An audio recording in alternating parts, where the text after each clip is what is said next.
Brandon, we have a question here from Shannon who says, about how long do you typically take gathering references for a project like this? Your references seemed really detailed.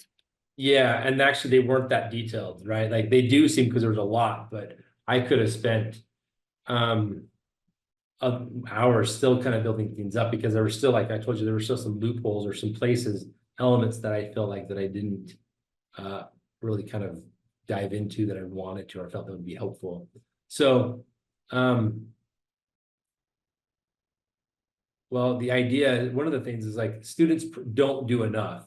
So I don't know if there's a limit of how much you can do or should do. I think the only time it really becomes problematic is if you're doing research all the time and never actually moving forward and applying that research. Then it becomes like distracting because you're not getting anything done either, right? But so when I'm starting, this is a pretty big scope of a project, right?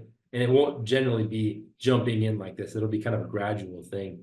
And it might be like one aspect or one area of this. Like, so I'd maybe be focusing on the scarecrow area or whatever, just or where she crash lands. And then my research is geared specifically to that, not like the whole world and every aspect in it, right? So it is pretty detailed as far as what it is right now.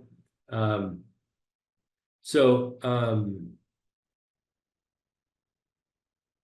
guess if that kind of answers your question, I would say like just do a lot of it, and then I don't know if you would be able to overdo it.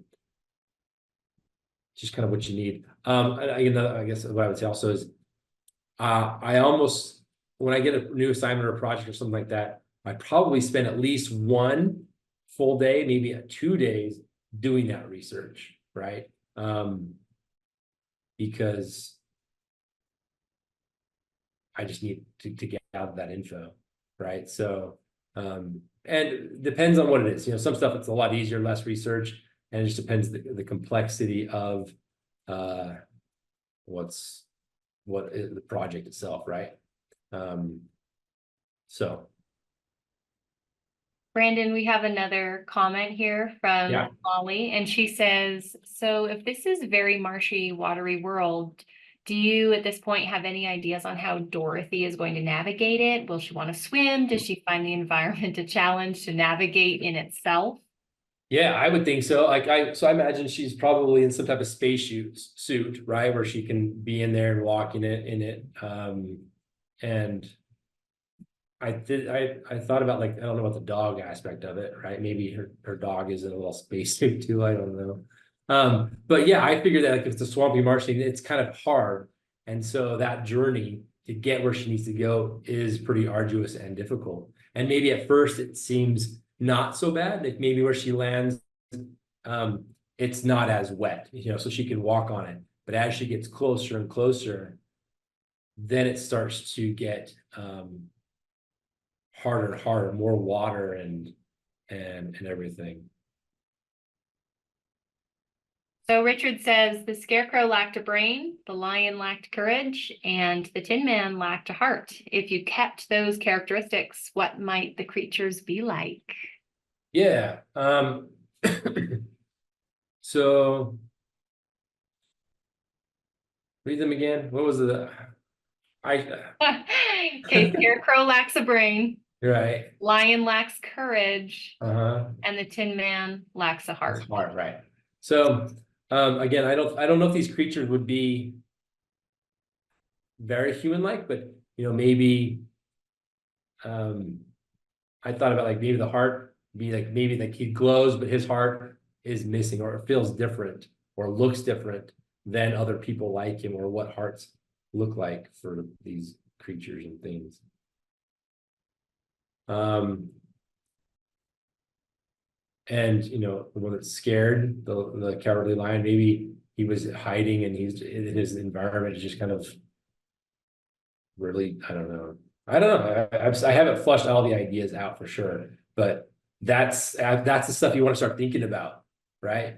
And especially if you're like more of a character driven artist or whatever. But yeah, you want to start thinking about like all those nuances of it, because how is that going to look? How does that affect the environment and everything like that? So you're absolutely right. I don't know the answers. There's a lot of questions. I've been thinking about this for a while, and I still don't have the answers. Ideally, like when you're going to be working on this project, unless it's your own project, then you're like you have complete control over all of it. But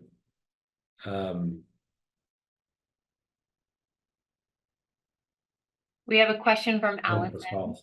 Yeah, go. Allison says, in your experience, do you find any differences in experimenting with digital paint versus analog, traditional medium when you do these preliminary thumbs?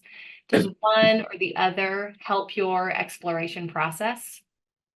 So I think that can be very personal, right? Like I am very traditional based. So I often would do sketches in my sketchbook with like a pencil or markers, and I can do and pen and stuff, and I'll just do a lot of like little preliminary thumbnails in my sketchbook. Um, so yeah, very analog, very traditional, and I can flesh out a lot of ideas that way before I jump into the digital. But yeah, oftentimes I felt like I feel much more confident in like doing traditional certain things because of the pens and the different media and stuff, just because I like it. I'm not very good at drawing lines and doing good line work in like digital because I haven't done it enough, and I just don't like it as much. But um, not that say one's better than other, and I think you can definitely incorporate and use either. Especially like it all depends also. Well, you need to have in mind like what you're going to deliver, right, to the client or whoever is like what are they asking for you from you. That's kind of the goal. Whatever helps you get there the quickest is like fair game, right? If it means you do some digital or some traditional stuff, take a picture, take it digital and start working, then great. If it means like, just jumping in digital, I think that I'm I'm a little familiar with Maya and 3D modeling and Blender a little bit. I definitely would want to get more stronger in that. And what I would probably do is like maybe a hybrid or whatever makes sense to do, like a sketch, figure out the idea and get it quick, loose, and then start building some 3D assets in Blender and light it and kind of start building out using that, because that can kind of help me get further along quicker in the game. So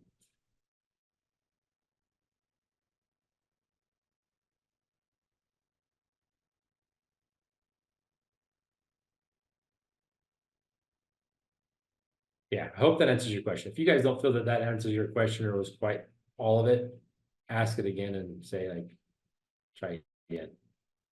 I'll try to answer it.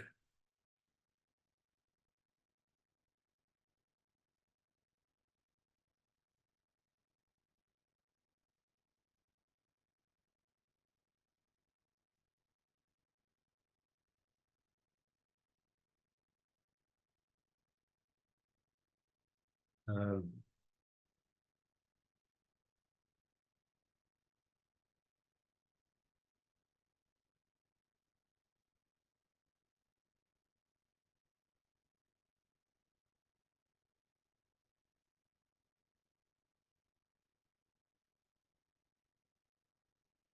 That'd be kind of cool. To do some like maybe big, huge roots.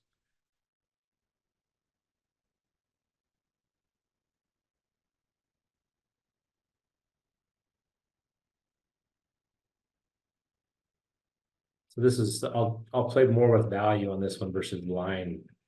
Just kind of play with some shape and